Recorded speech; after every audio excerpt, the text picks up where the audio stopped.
Yang terhormat Kepala UPT SD Negeri 2 Tulang Bawang Tengah dan Dewan Guru beserta staf SD Negeri 2 Tulang Bawang Tengah yang saya hormati. Puji syukur kehadiran Allah Subhanahu wa Ta'ala yang telah melimpahkan rahmat dan karunia-Nya hingga kita bisa berkumpul pada acara diseminasi pemahaman dan pengamalan penerapan budaya positif di sekolah sebagai pengamalan tugas aksi nyata calon guru penggerak angkatan 7 Kabupaten Tulang Bawang Barat. Salawat beserta salam marilah kita haturkan kepada Nabiullah Muhammad SAW yang syafaatnya kita nanti-nantikan di yaumul qiyamah nanti. Mohon maaf berdirinya saya di sini bukan berarti saya akan menggurui atau saya sudah menguasai ataupun saya sudah mampu menjalankan materi ini secara maksimal, tetapi di sini sebagai tugas aksi nyata saya dalam kegiatan calon guru penggerak dalam modul 1.4 budaya positif. Apa itu budaya positif? Budaya positif adalah suatu pembiasaan yang bernilai positif, di dalamnya mengandung sejumlah kegiatan yang mampu menumbuhkan karakter murid. Di sekolah kita, budaya positif ini sudah kita laksanakan yaitu dengan cara 5S, yaitu salam, sapa, senyum, sopan, dan santun. Ini sudah kita laksanakan di sekolah kita. Ini adalah salah satu bentuk pembiasaan positif yang kita laksanakan baik itu di luar ruangan maupun di dalam ruangan. Sebelum masuk ke materi berikutnya, saya ingin meminta pendapat Bapak Ibu, setuju atau tidak setuju dengan pernyataan yang ada di depan ini. Pernyataan yang pertama yaitu hukuman dapat mendisiplinkan anak. Setuju atau tidak setuju? Setuju. Yang kedua, pemberian hukuman dengan hal positif seperti membaca atau membersihkan halaman sekolah dapat meningkatkan disiplin anak. Setuju? Setuju. Yang ketiga, memberikan penghargaan dapat meningkatkan motivasi belajar anak. Setuju. Baik, terima kasih partisipasinya. Materi berikutnya yaitu disiplin positif dan nilai-nilai kebajikan universal. Di sini saya ada perubahan paradigma kegiatan kepalan tangan. Di sini diperumpamakan ada siswa A dan B. Siswa B ini akan menuliskan sesuatu barang yang sangat berharga bagi diri dia di dalam sebuah kertas, lalu kertas tersebut akan digenggam oleh si B. Tugas si A adalah memaksa, boleh dengan cara membujuk, mengancam, menghardik, merayu, menyuap, atau dengan cara apa saja agar si B ini mau membukanya. Dengan catatan kembali kita ingat bahwa ini barang yang sangat berharga yang dia simpan di dalam genggaman tangannya. Menurut Bapak Ibu, apa yang akan terjadi? Apakah B akan membuka kepalan tangannya atau tidak? Tergantung. Ada pendapat lain? Kadang-kadang membujuk juga, kasih, mau lihat. Jadi ada kemungkinan dibuka ya? Ada yang berpendapat tidak mungkin dibuka? Ada juga. Ada kemungkinan tidak dibuka juga. Baik, terima kasih. Kita akan lihat berikutnya. Perubahan paradigma teori kontrol atau teori pilihan. Ini berhubungan dengan kontrol tadi, kontrol kepala tangan tadi. Di sini ada ilusi kontrol yang selama ini menjadi mindset kita, berada paradigma kita sebagai guru bahwa ilusi kontrol ini sudah ada selama ini dan kita laksanakan sehari-hari. Contoh yang pertama, ilusi guru mengontrol murid. Yang kedua, ilusi bahwa kritik dan membuat orang merasa bersalah dapat menguatkan karakter. Yang ketiga, ilusi bahwa semua penguatan positif efektif dan bermanfaat. Dan yang keempat, ilusi bahwa orang dewasa memiliki hak untuk memaksa. Ini setiap materi yang saya sampaikan akan berkesinambungan dan berhubungan dengan materi berikutnya. Jadi di ilusi ini tidak saya jabarkan secara detail karena akan dijabarkan pada materi ini. Dalam paradigma stimulus respon ataupun teori kontrol, siapa sesungguhnya yang memiliki kontrol? Selama ini kita berpikir bahwa guru memiliki kontrol kepada anak. Padahal sebenarnya anak memiliki kontrol terhadap dirinya sendiri. Semua orang memiliki kontrol dirinya sendiri. Apakah dia mau membuka tangannya atau tidak, seperti yang digambarkan dalam teori kepala tangan tadi. Di sini dalam stimulus respon, kita sebagai guru mencoba mengubah orang agar berpandangan sama dengan kita. Kalau kita seandainya berpikir bahwa kita berpikirnya A, maka kita ingin semua anak itu harus berpikir A, sama dengan kita. Padahal seharusnya dalam teori kontrol, kita berusaha memahami pandangan orang lain tentang dunia. Karena setiap orang tentunya mempunyai pandangan yang berbeda.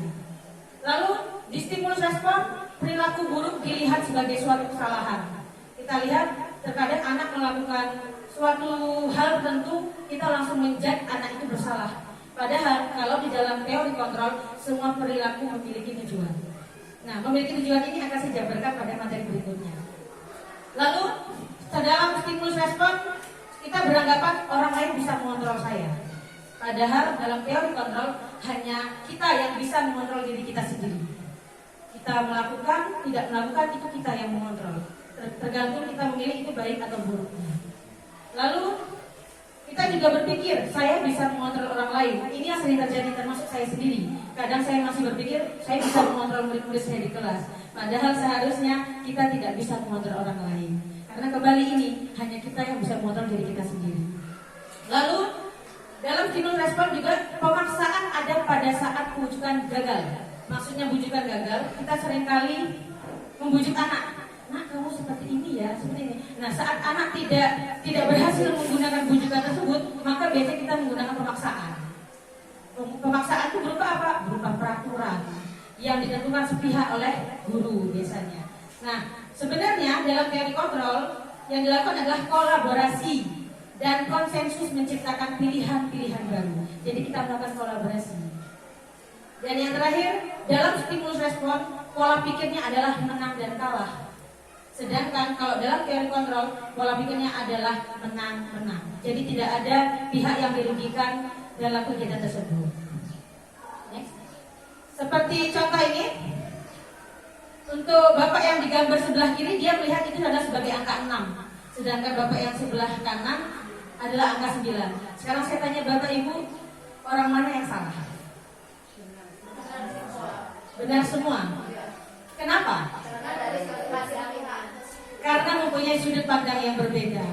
Si A sebelah kiri melihat dari sudut kiri, dia melihat angka 6. Si B melihat dari sudut kanan, maka dia akan melihat angka 9. Itu yang saya sampaikan tadi, bahwa setiap orang memiliki cara pandang yang berbeda. Perbedaan cara pandang tersebut bukan berarti kita salah ataupun kita keluar dari jalur, tapi kita mempunyai cara pandang yang berbeda. Padahal dua-duanya benar.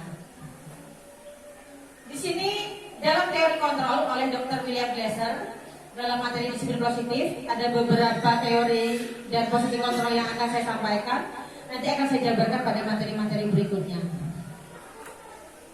Teori motivasi, hukuman dan penghargaan, serta restitusi. Teori motivasi perilaku manusia. Perilaku manusia ini dipengaruhi oleh dua motivasi eksternal dan motivasi internal. Motivasi eksternal itu motivasi yang muncul dari luar. Sedangkan motivasi internal adalah motivasi yang muncul dari dalam. Tujuan utama kita dalam menjalankan disiplin positif adalah menumbuhkan motivasi internal. Di sini di dalam motivasi eksternal, biasanya anak menjalankan suatu peraturan untuk menghindari ketidaknyamanan atau hukuman. Biasanya dia akan bertanya pada dirinya sendiri, apa yang akan terjadi apabila saya tidak melakukannya. Lalu selain itu, selain menghindari hukuman, anak juga biasanya untuk mendapatkan imbalan atau penghargaan. Dia akan bertanya, kalau saya melakukan ini saya dapat apa?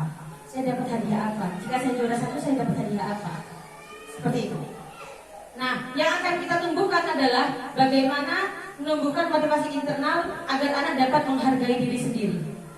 Di sini dia akan bertanya, saya akan menjadi orang yang seperti apa apabila saya melakukannya.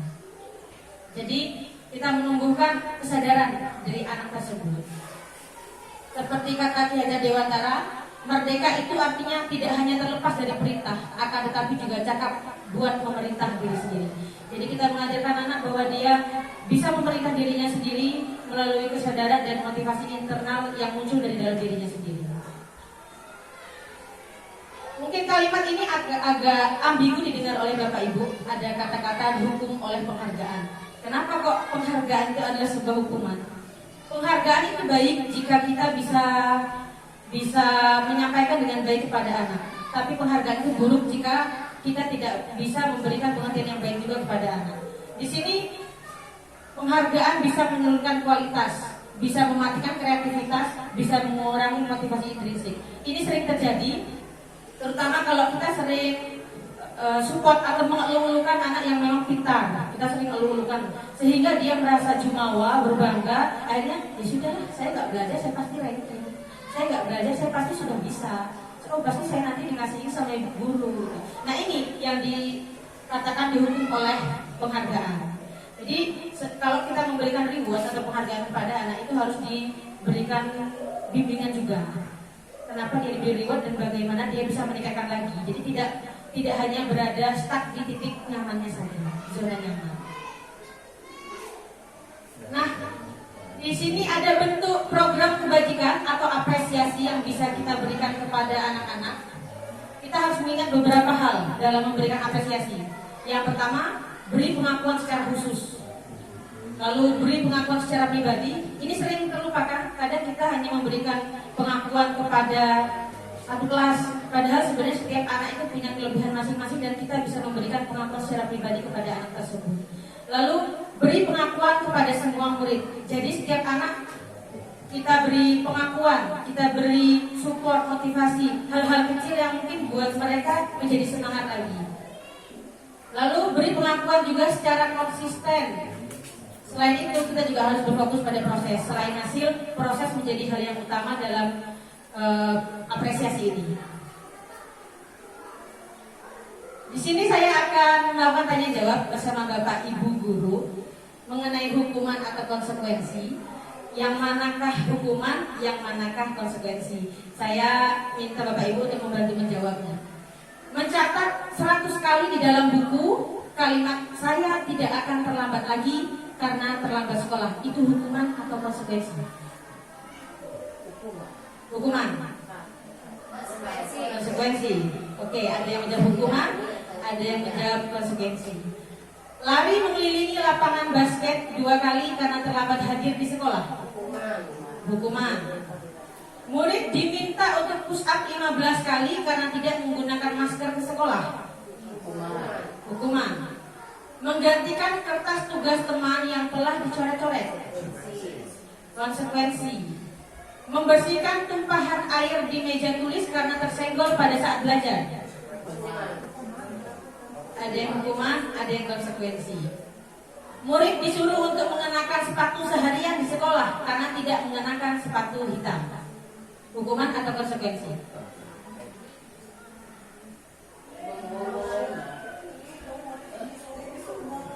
Dia menggunakan sepatu seharian karena dia nggak pakai sepatu warna hitam. Akhirnya dia kemana-mana tidak boleh lepas sepatu, dipakai selama sehari penuh. Hukuman atau konsekuensi? Ada yang hukuman, ada yang konsekuensi. Baik, terima kasih. Tepuk tangan buat kita semua. Oke, kita lihat jawabannya. Nah, ini jawabannya. Mencatat 100 kali di dalam buku kalimat saya tidak akan terlambat lagi karena terlambat ke sekolah. Ini termasuk hukuman. Kenapa? Karena ciri khas dari hukuman adalah ditentukan oleh satu pihak. Siapa satu pihak itu? Guru.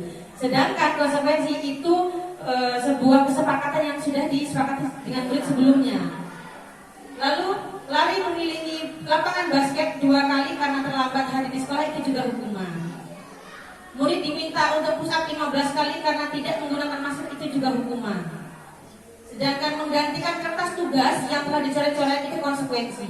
Kenapa konsekuensi? Di sini anak diajarkan untuk bertanggung jawab terhadap apa yang sudah dia lakukan. Kalau yang di atas tadi, yang hukuman tadi, anak-anak hanya mendapatkan hukumannya, tidak belajar dari kesalahannya. Lalu membersihkan tumpahan air di meja tulis karena tersenggol pada saat belajar, itu juga termasuk dalam konsekuensi. Dan yang terakhir, murid disuruh untuk mengenakan sepatu seharian di sekolah karena tidak mengenakan sepatu hitam, itu termasuk dalam hukuman. Mulai ada gambaran ya Bapak Ibu, hukuman, konsekuensi. Di sini kita lihat perbedaan jelas apa itu hukuman dan konsekuensi. Hukuman itu sesuatu yang menyakitkan harus terjadi. Ini hal yang orang yang paling disakiti adalah anak. Karena tadi hukuman yang menentukan adalah sepihak dari guru. Guru yang menentukan, kamu lari 15 kali, kamu harus seandainya pakai sepatu seharian, itu guru yang menentukan. Sedangkan konsekuensi itu sesuatu harus terjadi. Kenapa harus terjadi? Karena anak-anak sudah tahu konsekuensinya, sudah disepakati di awal. Jika nanti kamu seandainya tidak menggunakan sepatu hitam, kamu ini konsekuensinya. Jadi mereka tahu, oh saya tidak pakai hari ini konsekuensinya. Secara sadar anak akan tahu, ini yang harus saya lakukan. Lalu hukuman membuat anak sakit fisik maupun hati untuk jangka waktu yang lama. Ini sering terjadi. Saya yakin Bapak Ibu sekalian dulu zaman sekolah, entah itu SD, SMP ataupun SMA, pernah merasakan dimarah guru, dihukum guru, ataupun hal-hal menyakitkan yang lain bersama rekan. Masih ingat? Secara jelas ingatnya? Jelas sekali. Apakah masih bisa diingat momen-momen membahagiakan waktu zaman SD? Masih. Jadi lebih kuat mana? Ingatan sakit hatinya atau bahagianya? Nah, bahagianya, sakit hatinya ada semua. Tapi tidak terlupakan ya sakit hatinya. Begitu juga anak-anak. Jika kita seandainya memberlakukan hukuman, bisa jadi 10-20 tahun ke depan saat anak itu kembali ketemu kita, Bu, saya dulu pernah dihukum begini loh. Gitu. Ada segi positifnya, nggak negatif aja. Ya. Karena itu ingatan, oh kalau saya nggak kayak gini, mungkin saya nggak terjadi, nggak mungkin jadi ini, nah gitu. Ya. Positifnya. Ya betul Bu. Tapi terkadang tidak semua murid berpikir demikian. Hanya mungkin murid yang nantinya sukses, dia akan berpikir begitu. Tapi kalau murid yang mungkin dia tidak sukses, bisa jadi dia saat ketemu kita, oh ini Bu yang pernah menghukum saya dulu seperti ini, gitu. Ya. Sebenarnya semua yang kita lakukan itu tujuannya baik. Kita tidak ada yang ingin anak kita itu cedera ataupun ingin anak kita bodoh atau apa, tidak ada. Semua bertujuan seperti yang saya sampaikan di awal tadi. Nah, kalau konsekuensi membuat anak merasa tidak nyaman dalam jangka waktu yang pendek. Saat anak melakukan konsekuensinya, seandainya dia harus membersihkan mejanya, mungkin dia akan bilang, aduh saya mau bersihkan meja. Tapi setelah itu sudah, karena dia tahu konsekuensi yang harus dia lakukan. Lalu yang terjadi jika hukuman itu diberlakukan, maka anak akan membenci kedisiplinan. Sedangkan konsekuensi, anak menghargai kedisiplinan. Hukuman berupa paksaan karena dari satu pihak dari guru, sedangkan konsekuensi adalah stimulus tanggapan ataupun stimulus respon. Hukuman mendorong anak untuk menyakiti diri sendiri, sedangkan konsekuensi mendorong anak agar mudah menyesuaikan diri. Hukuman konsep diri yang buruk, konsekuensi konsep diri yang baik. Hukuman anak belajar untuk menyembunyikan kesalahan, sedangkan jika diberlakukan konsekuensi maka anak belajar untuk mematuhi peraturan. Yang terjadi jika hukuman itu berlaku, maka akan ada rasa marah, rasa bersalah, dipermalukan dan merasa tidak dihargai. Ini sering terjadi jika kita memberlakukan hukuman terhadap anak. Sedangkan jika itu konsekuensi, anak akan merasa kehilangan hak, dibuat tidak nyaman dan diasingkan untuk sementara. Ini ada kalimat untuk sementara. Nanti akan berhubungan dengan restitusi yang akan saya sampaikan. Nah, restitusi. Apa sih restitusi? Mungkin masih asing ya bagi diri kita, itu restitusi. Apa itu restitusi?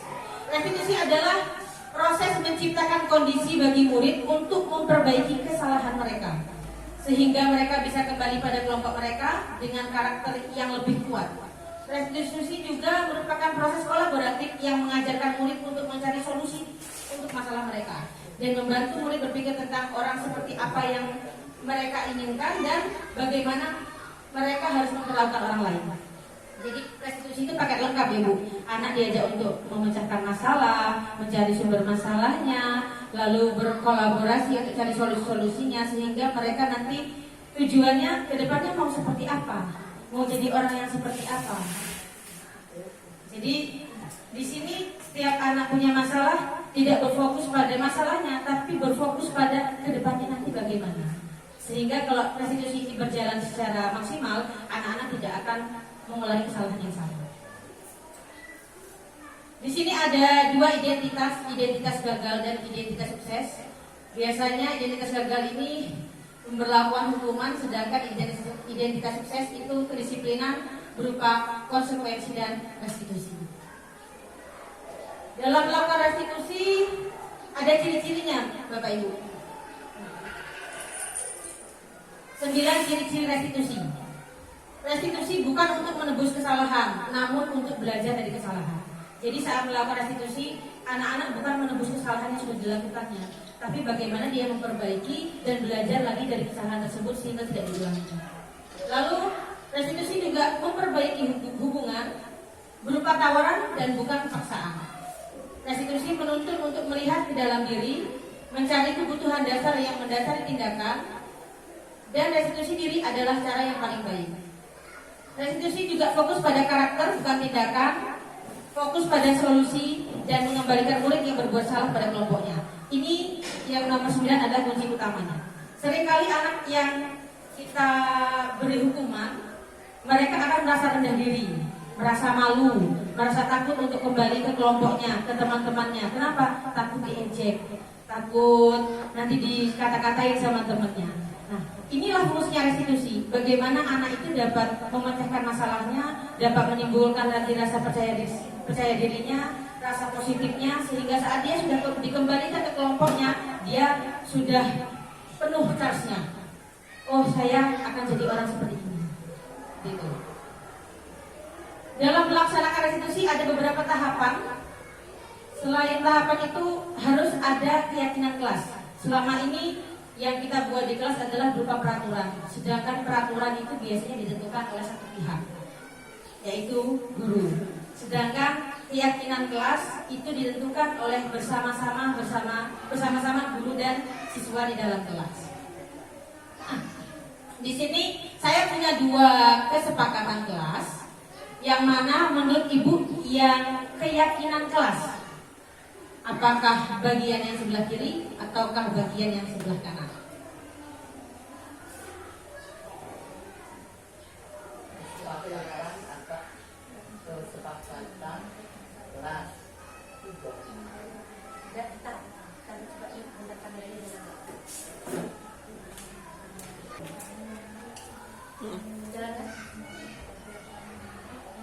Jalan, oke. Kasih.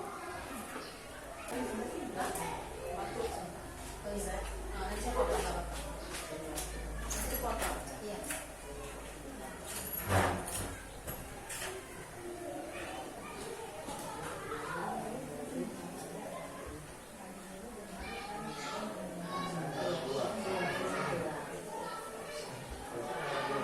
Sambil saya bacakan ya. Kalau yang kiri ini kesepakatan kelas TK Dharma Wanita Persatuan 1, datang tepat waktu, mengucapkan salam, menjaga kebersihan sekolah, berdoa sebelum dan sesudah kegiatan, aktif dalam pembelajaran dan tertib. Sedangkan yang sebelah kanan kesepakatan kelasnya, kami guru dan murid yang saling menyayangi.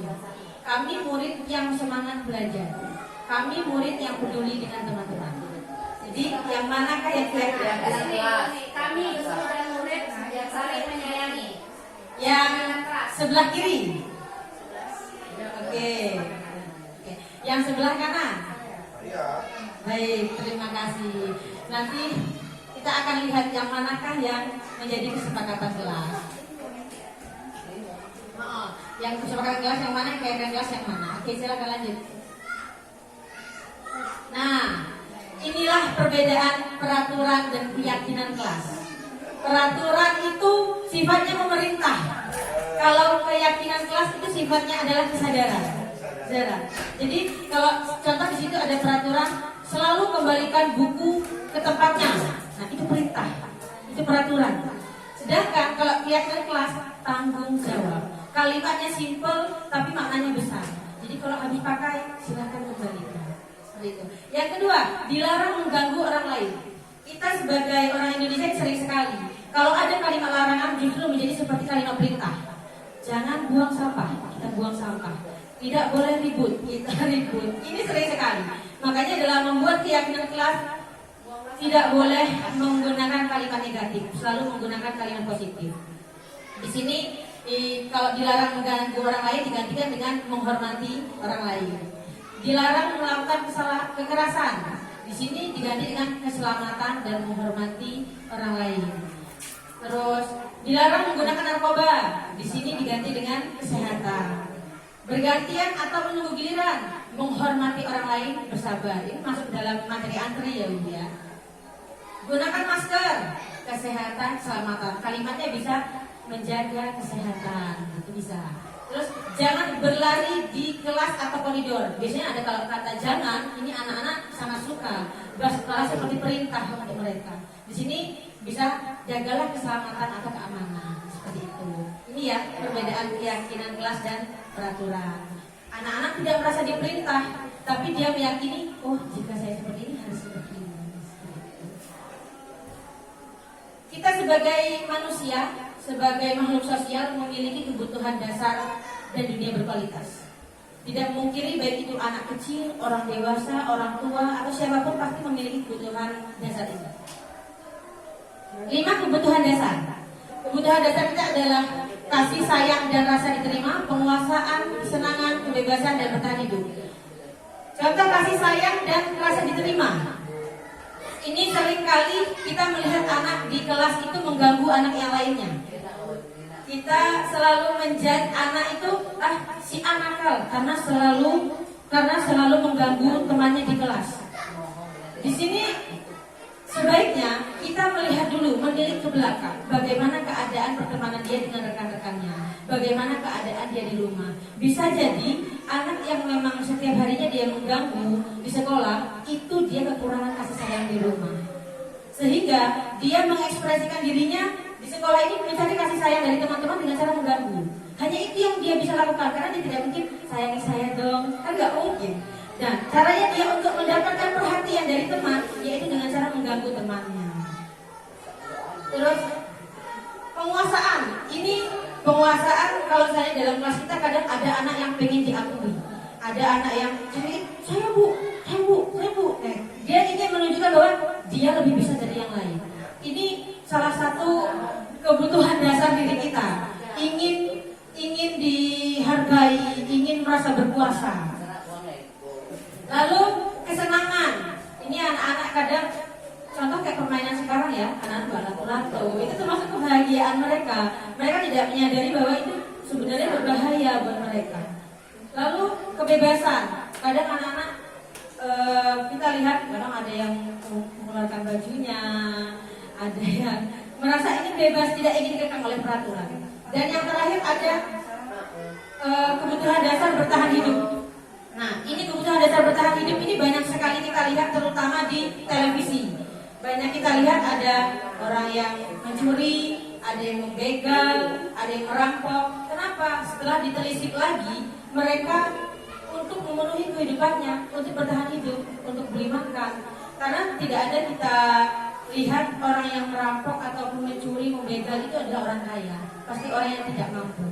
Nah, 5 kebutuhan dasar ini kita semua memilikinya. Tidak hanya anak, tapi juga orang dewasa termasuk kita guru. Jika ada kebutuhan dasar ini yang tidak terpenuhi secara maksimal, maka biasanya akan mencari dengan cara-cara yang berbeda. Seperti anak tadi, anak yang memang di rumah kurang mendapat kasih sayang, dia akan mencari kasih sayangnya di sekolahan dengan cara mengganggu teman, atau dengan cara dia akan terus sedikit nanya ke guru, dikit-dikit, bu seperti ini bu begini bu. Sebenarnya dia sedang mencari perhatian kan seperti itu. Ya. Jadi kita harus sadar bahwa setiap manusia mempunyai kebutuhan dasar ini, termasuk diri kita. Nah, di sini kita juga memiliki 5 posisi kontrol yang bisa kita lakukan sebagai guru di sekolah. Bagaimana sih supaya kita bisa menjalankan restitusi tadi secara maksimal, bisa memenuhi kebutuhan dasar, bisa menjalankan semua budaya positif dan disiplin positif yang sudah kita buat di awal tadi. Di sini kita mempunyai 5 posisi kontrol. Ada identitas gagal, ada identitas berhasil. Yang berhasil ini kontrol dari luar, dan identitas berhasil yang kedua kontrol dari dalam, dari diri, motivasi intrinsik tadi. Di sini kita punya 5 posisi kontrol. Sebagai guru ada sebagai posisi penghukum, pembuat rasa bersalah, teman, pemantau, dan manajer. Di sini nanti kita akan bisa merefleksi diri selama ini kita sudah menempatkan diri kita di bagian yang mana. Kalau di posisi penghukum, ini anak akan biasanya menghindari hukuman tujuannya. Guru biasanya berbuat menghardik, menunjuk-nunjuk, menyakiti atau menyindir. Ini yang biasa kita lakukan jika kita sebagai posisi penghukum. Lalu guru akan berkata, kalau kamu tidak melakukannya, awas ya. Kalau kamu tidak seperti ini, tunggu ya. Jadi biasanya kita berupa adanya ancaman-ancaman biasanya. Lalu hasilnya apa? Akhirnya anak akan memberontak, menyalahkan orang lain ataupun berbohong. Kenapa? Dia menghindari hukuman, dia takut. Tadi kamu mencuri ya? Enggak bu. Kenapa? Karena dia takut. Lalu kaitannya dengan dunia berkualitas, murid akan meletakkan guru di luar dunia berkualitas. Jadi guru ini tidak masuk dalam dunia berkualitasnya si murid tadi. Lalu murid akan berkata, biarkan saja, nanti juga marah-marah lagi. Nah ini terkadang anak itu mengulang lagi karena nanti juga marah-marah lagi, biarin nanti sembuh sendiri. Kadang seperti itu bahasanya. Lalu dampaknya apa? Anak akan mengulangi kesalahan tersebut.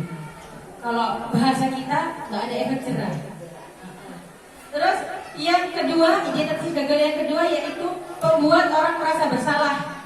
Di sini biasanya guru berceramah dan mengatakan seharusnya kamu seperti ini, seharusnya kamu seperti itu, ibu kecewa sama kamu. Biasanya guru itu akan memelas sehingga anak, oh ya saya salah ya sama ibu. Ini posisi kita sebagai pembuat orang merasa bersalah. Nah, seharusnya kamu sudah tahu ibu lelah sekali, ibu stres. Lalu hasilnya apa? Anak akhirnya menyembunyikan kesalahannya. Anak menyangkal kesalahannya dan anak berbohong. Ini dampaknya. Lalu murid akan meletakkan guru di dalam dunia berkualitasnya. Karena dia merasa guru itu kecewa dengan dia, akhirnya dimasukkan di dalam dunia berkualitasnya. Oh saya gak akan ngulangi deh, nanti takut ibu A nanti kecewa sama saya. Seperti itu. Lalu apa yang disampaikannya? Bu maafkan saya. Dan akhirnya anak menjadi merasa rendah diri, merasa tidak pede, tidak yakin untuk melakukan suatu hal karena takut melakukan kesalahan tadi. Lalu identitas yang berikutnya adalah sebagai teman. Kita juga sering sekali menempatkan diri dalam posisi teman.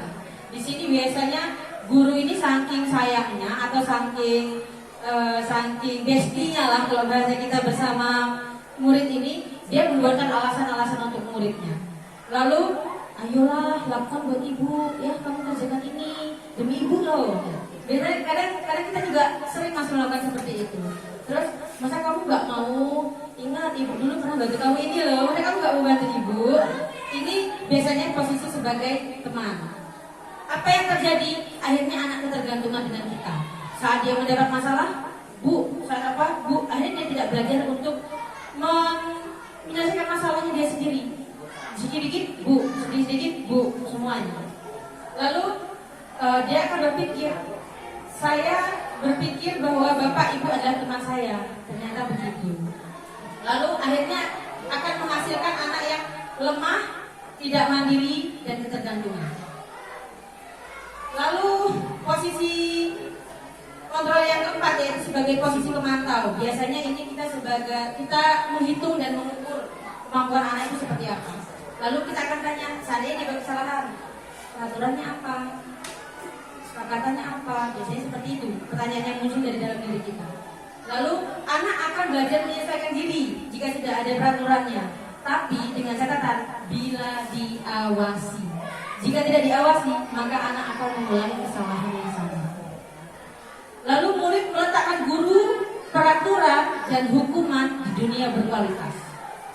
Jadi hukuman, peraturan itu ada di dalam diri mereka. Berapa banyak bintang yang harus saya peroleh? Nah, ini anak saat dia seandainya mendapat penghargaan, saya juara satu dapat apa bu? Saya menang ini dapat apa bu? Nah, itu yang akan muncul dalam mindset anak. Lalu seandainya dia melakukan kesalahan, saya harus nulis berapa lembar bu halamannya? Itu mindsetnya anak.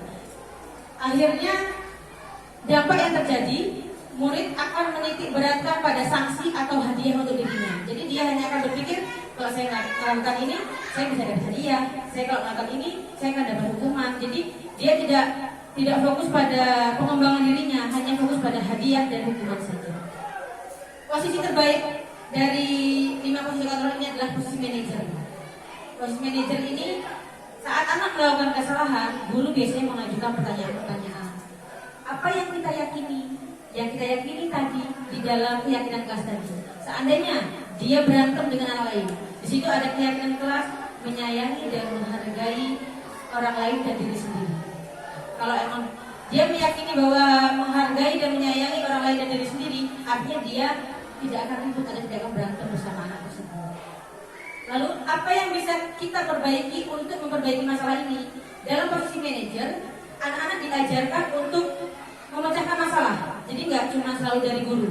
Tandanya, oh kamu harus begini, harus begitu. Tidak guru yang menentukan, tapi anak yang menentukan. Kalau kamu melakukan kesalahan ini, gimana sih cara perbaikinya menurut kamu? Kamu mau jadi orang yang seperti apa? Jadi anak belajar untuk memecahkan masalahnya. Hasilnya apa? Hasilnya dapat menguatkan pribadi anak tersebut. Lalu murid meletakkan dirinya sebagai individu yang positif dalam dunia berkualitas. Di sini sudah muncul motivasi internalnya. Lalu dia akan berkata, bagaimana caranya saya bisa memperbaiki keadaan? Saat dia mendapatkan masalah, dia akan selalu berpikir ini, gimana ya saya perbaikinya? Gimana supaya saya bisa lebih baik lagi? Dan hasilnya adalah dia dapat mengevaluasi diri, bagaimana cara memperbaiki diri. Dari 5 posisi kontrol ini tidak menutup kemungkinan kita kadang menjadi penghukum, kadang kita menjadi pembuat rasa bersalah, kadang kita jadi teman, pemantau atau manajer. Tapi di dalam disiplin positif ini 3 posisi kontrol terbaik dipegang oleh posisi teman, pemantau, dan manajer. Seperti itu. Di dalam pelaksanaan restitusi tadi ada yang namanya segitiga restitusi. Segitiga restitusi itu adalah tahapan-tahapan bagaimana caranya kita melakukan restitusi kepada anak. Tahapan itu adalah yang pertama menstabilkan identitas, yang kedua memvalidasi kebutuhan, dan yang ketiga menanyakan keyakinan. Jadi sebelumnya kita harus membuat keyakinan kelas dulu di kelas. Saat anak nanti melakukan kesalahan atau pelanggaran, dia sudah meyakini sebelumnya. Next. Untuk tahap yang pertama dalam segitiga restitusi adalah menstabilkan identitas. Di sini biasanya untuk membuat anak yang merasa gagal karena berbuat salah menjadi positif terhadap dirinya. Terkadang anak yang melakukan kesalahan merasa dirinya, saya nggak bisa, saya gagal, saya tidak mampu dan sebagainya. Di sini saat menstabilkan identitas, kita mengembalikan rasa percaya diri, rasa positif anak tersebut dengan cara saat kita restitusi, berbuat salah itu hal yang manusiawi. Manusia tidak ada yang sempurna. Bapak ibu juga pernah membuat salah. Jadi dia akan berpikir, oh bapak ibu juga pernah membuat salah, tapi ternyata bisa diperbaiki loh. Jadi dia nggak merasa, oh ternyata saya sendiri yang pernah melakukan kesalahan ini. Sehingga kalau seandainya pertanyaan-pertanyaan ini sudah kita tanyakan kepada anak, anak akan merasa lebih positif lagi, merasa lebih semangat untuk bisa memperbaiki dirinya. Untuk tahapan yang kedua, yaitu validasi kebutuhan. Kita validasi apa saja kebutuhan anak tersebut. Yaitu kita membantu murid untuk mengenali basic need. Basic need itu kebutuhan dasar yang ingin dipenuhinya ketika melakukan kesalahan itu. Pada dasarnya, setiap tindakan manusia tujuannya adalah memenuhi basic need, yaitu power, freedom, love, and belong, fun, and survival. Ini 5 kebutuhan dasar tadi. Yaitu apa saja tadi? Merasa diterima dan kasih sayang, penguasaan, bertahan hidup. Ada yang masih ingat?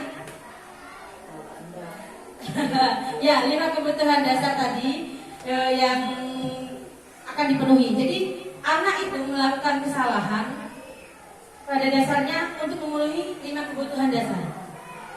Termasuk kita memenuhi 5 kebutuhan dasar tersebut. Guru berkata di dalam validasi kebutuhan ini, kamu bisa saja melakukan hal yang lebih buruk, tapi kamu tidak melakukannya.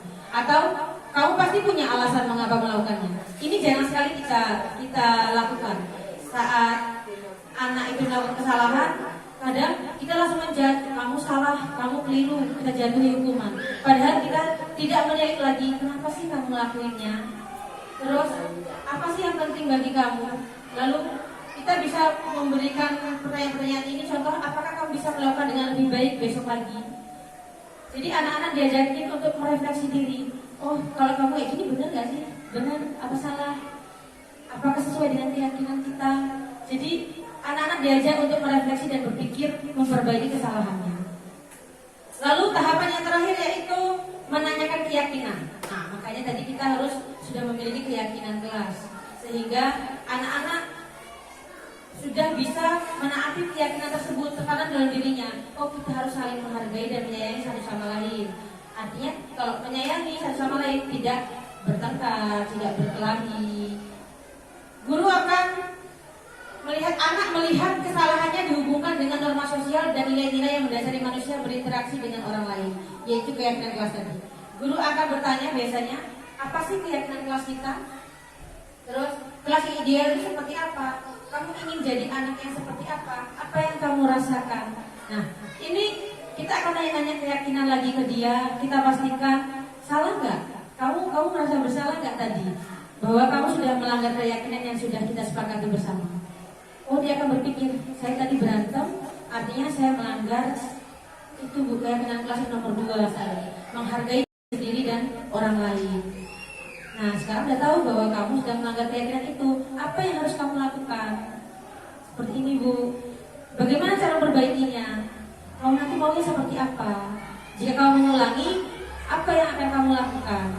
Jadi kita ajak anak untuk merefleksi kesalahannya, menemukan solusi, dan membuat mereka menggambarkan dirinya ke depannya nanti seperti apa. Sehingga mereka bisa menjadi manusia yang berkualitas, yang lebih positif lagi dalam pemikirannya.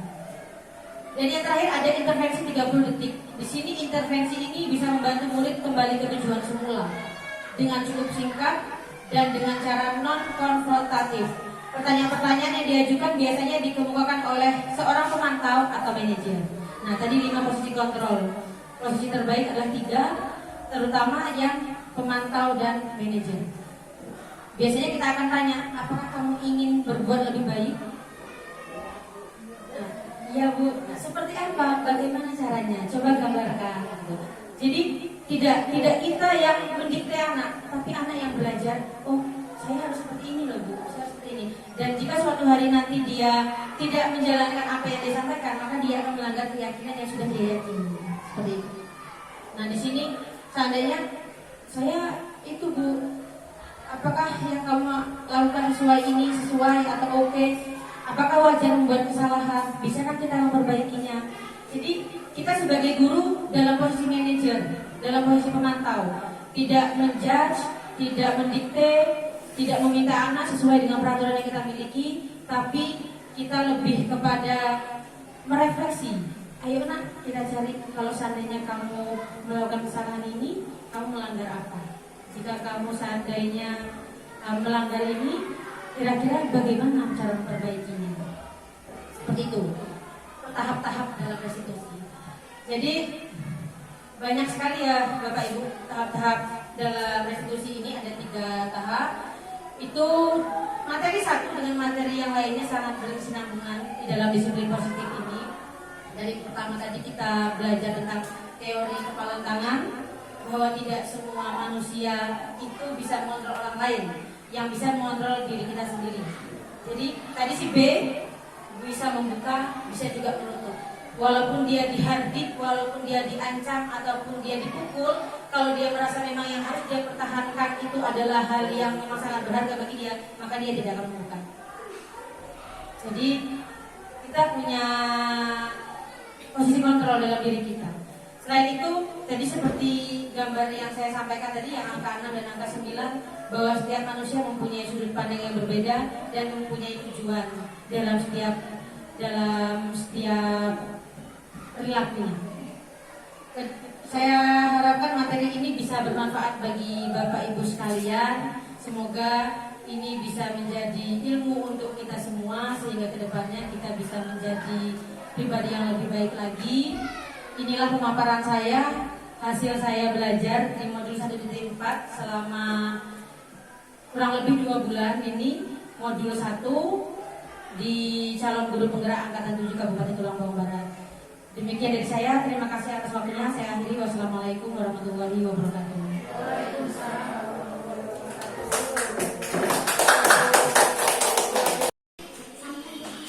Assalamualaikum warahmatullahi wabarakatuh.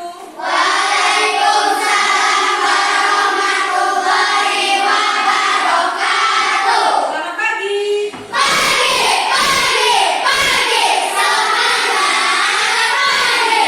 Apa kabar hari ini?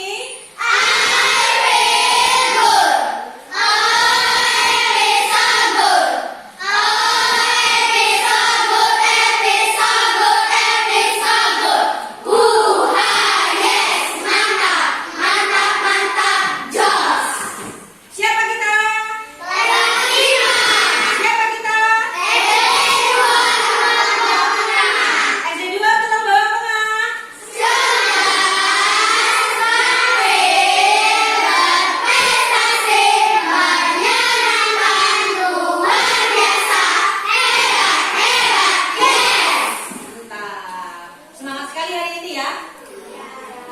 Semangat sekali. Sudah sarapan semua? Baik, hari ini kita akan membuat keyakinan kelas. Ada yang tahu apa itu keyakinan kelas? Boleh angkat tangannya? Ya, silakan kalian. Apa itu keyakinan kelas? Peraturan. Peraturan. Ada yang lain? Boleh? Apa? Hukuman. Hukuman. Ada yang lain? Apa itu keyakinan kelas? Oke.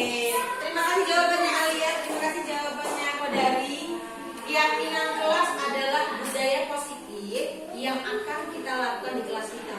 Jadi nanti kita akan membuat beberapa keyakinan yang akan kita laksanakan di kelas ini. Sebelum membuat keyakinan kelas, kita akan melihat kira-kira apa yang boleh dan yang tidak boleh dilakukan. Setelah kita menuliskannya di dalam sticky note, nanti kita akan rubah hal yang boleh dan tidak boleh tadi ke dalam hal-hal positif yang bisa kita yakini. Oke? Anak-anak siap untuk menuliskan keyakinannya? Oke. Nanti Ibu minta tolong anak-anak untuk menuliskan di lembar sticky note ini apa yang boleh dan apa yang tidak boleh. Jadi satu anak nanti akan mendapatkan satu lembar, masing-masing satu lembar.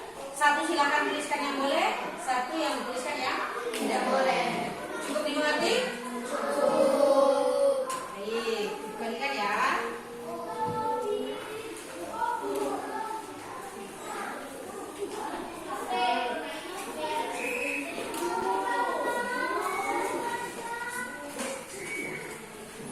Silakan anak-anak membutuhkan waktu berapa menit untuk membuat keyakinannya? Butuh berapa menit? 5 menit. 5 menit. Yang lain butuh berapa menit? Berapa menit? 5 menit. Baik, 5 menit silakan anak-anak membuat keyakinannya. Bagi yang sudah selesai, boleh menuliskan di boleh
Ada yang menulis boleh minum di dalam kelas, boleh izin ke kamar mandi, boleh minum di jam pelajaran dan izin ke toilet.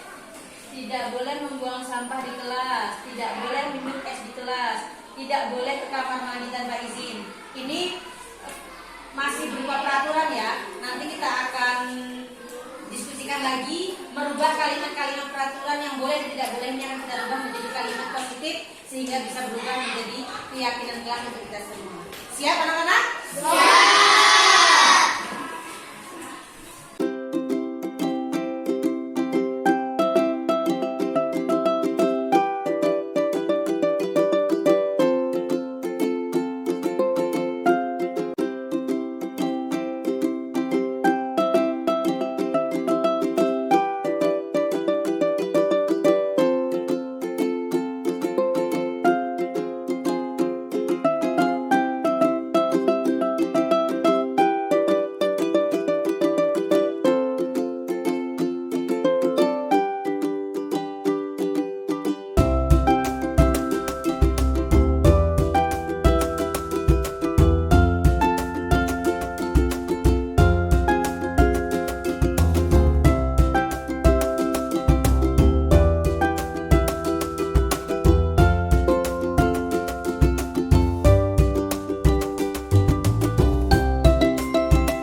Waalaikumsalam, silakan masuk.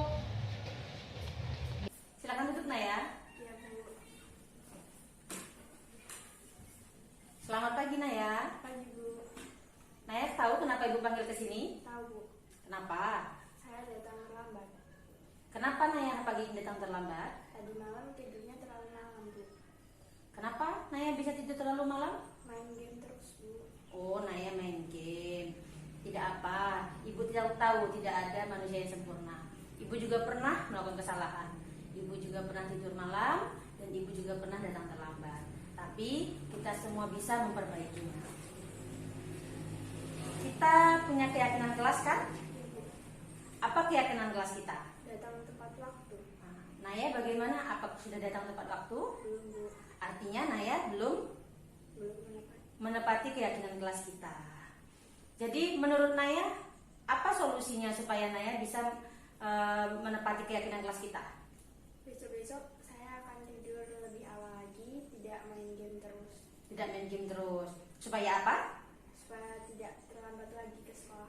Supaya tidak datang terlambat ke sekolah. Terima kasih Naya. Naya artinya sudah menemukan solusi dari datang terlambatnya Naya tadi, supaya Naya bisa memenuhi keyakinan kelas kita dengan baik. Ibu doakan dan Ibu harapkan semoga Naya bisa datang tepat waktu, tidur lebih awal, dan bisa memenuhi keyakinan kelas yang sudah disepakati. Terima kasih Naya. Sama, Bu.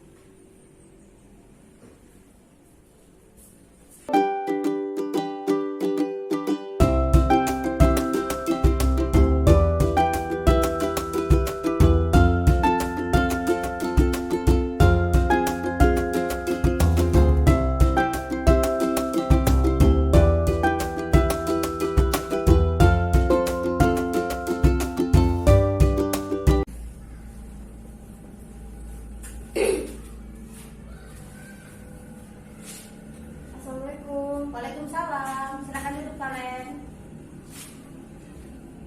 Valen tahu kenapa Ibu panggil ke sini? Tahu, Bu. Ibu dengar tadi dari ketua kelas, Valen berantem ya sama Naya. Ya, Bu. Kenapa bisa berantem sama Naya? Saya mencetak pekerjaan saya, Bu. Oh, Naya mencontek pekerjaannya Valen. Apa yang Valen lakukan kepada Naya? Saya marah, Bu, dan saya tidak terima. Karena saya sudah mengerjakan tugas dengan sesusah mungkin. Naya mencetaknya dengan semudah mungkin. Dan saya tidak sengaja mencoret kertas Naya. Dan saya mendobrak meja Naya. Seperti itu. Ya, Ibu maklumi. Ibu tahu tidak ada manusia sempurna. Ibu maklumi apa yang kalian lakukan kepada Naya. Semua yang kalian lakukan adalah untuk mempertahankan diri. Kalian tidak terima bahwa pekerjaannya kalian dicontek oleh Naya. Nah, Selain itu, Valen masih ingat dengan keyakinan kelas kita? Masih, Bu. Apakah Valen merasa melanggar keyakinan kelas yang kita miliki? Iya, Bu. Apa keyakinan kelas yang sudah Valen langgar? Menghargai diri sendiri dan orang lain, Bu. Menghargai diri sendiri dan orang lain. Tadi saat Valen berantem dengan Naya, apakah sudah menghargai diri sendiri dan orang lain? Belum, Bu. Belum. Nah, kalau belum menghargai diri sendiri dan orang lain, apa solusi menurut Valen supaya Valen bisa memenuhi keyakinan kelas tersebut? Lebih sabar, dan jika ada yang menyontek, saya akan melaporkan kepada guru dan tidak akan hakim sendiri, Bu. Oh, jadi Valen kedepannya akan mencoba lebih sabar, dan jika ada yang mencontek akan melaporkannya kepada ibu guru. Bagus, Valen sudah bisa menemukan solusi dari permasalahan yang Valen hadapi. Ibu bangga, Valen sudah mampu menemukan solusinya. Ibu doakan supaya Valen bisa menjadi orang yang lebih sabar lagi dan kedepannya bisa memenuhi keyakinan kelas kita dengan baik. Terima kasih Valen. Valen boleh kembali ke kelas. Terima kasih, Bu. Sama-sama.